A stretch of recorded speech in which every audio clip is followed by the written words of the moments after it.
Assalamualaikum friends, good morning, how are you? I am fine, I hope you are also fine. Welcome back to my channel. আর আজকে হচ্ছে মনে হয় কত রোজা friend ভুলে গেছি। এখন বাজছে 10। এবার আব্বু অফিস যাচ্ছে, দেখুন আমার আব্বু আর শক্স পরছে রোজ রোজ, আপনাদেরকে তাই দেখাচ্ছি। আর আব্বু রেখে ল্যাপটপের ব্যাগ এখানে আজ পড়ছি। আগে কিসে হবে? Yes. আসসালামু আলাইকুম ফ্রেন্ডস, আপনাদের আশা করি রোজা ভালো কাটছে। আজকে 21 নম্বর রোজা, after 9 days we will celebrate Eid. তো মাহে রমজানে সবাইকে মুবারক, ভালোভাবে কাটান। এটা হচ্ছে মাগফিরাত রহমতের মাস। এখন লাইলাতুল কদর, কালকে 21 রোজা ছিল, 21, 23, 25, 29। এটা হচ্ছে লাইলাতুল কদরের রাত হতে পারে যে কোনো। তো আপনারা বেশি বেশি করে দোয়া করুন, সবাই জন্য দোয়া করুন, সবাই সুস্থ থাকুন, ভালো থাকুন, এই আল্লাহর কাছে দোয়া করি। Tata, bye bye. আমার আব্বু যাচ্ছে অফিস। বাই।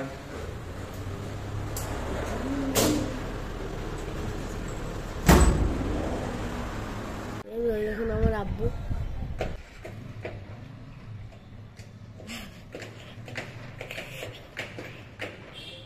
চলে গেল। ফ্রেন্ড, আজ আমি সারাদিন ব্লগ করতে পারিনি, কেন কালকে আমরা তো ঈদের শপিং করে এসেছিলাম। তো তারপর রাতের বেলায় 10:30 থেকে মায়ের মাথা ব্যথা খুবই করছিল, দিয়ে আমরা একটু টিপলাম হলো না, দিয়ে আমার আব্বু 11টার সময় রাতে গেল, দিয়ে ওষুধ আনলো, খেলাম। আর তার জন্য আমি আজ সারাদিন ব্লগ করতে পারিনি। আমি লাঞ্চ করলাম, এখন বাজছে 3:05, আর আমি এখন ভিডিও দেখছি টিভিতে, যে আপনাদের সঙ্গে একটু পর দেখা হচ্ছে। আমি এখন যাচ্ছি ক্যারাটে করতে, আর এখন বাজছে 5:15। জলদি বেরিয়ে যাবো, জলদি পৌঁছে যাবো। আর আপনাদের সঙ্গে ক্যারাটে থেকে এসে যখন আমি ইফতার করবো, তখন আপনাদের সঙ্গে দেখা হচ্ছে।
Two hours later. ফ্রেন্ড, আমি ক্যারাটে ক্লাস থেকে এসে ব্লগ করতে পারিনি, কারণ আমি খুবই টায়ার্ড হয়ে গেছিলাম। আমার মান্ডেতে বাড়ি আসতে 7:30 বাজে, তাই খুবই লেট হয়ে গেল, আর আমি খুবই টায়ার্ড ছিলাম, তাই আমি ব্লগ করে। আমাদের ডিনার করা হয়ে গেছে, এখন বাজছে 10:45। এবার আমরা শুয়ে পড়বো। আমি ডিনার করে নিয়েছি। আর আপনাদেরকে যদি ভিডিওটা পছন্দ হয়ে থাকে, লাইক করবেন, সাবস্ক্রাইব করবেন, শেয়ার করবেন। আল্লাহ হাফিজ, বাই।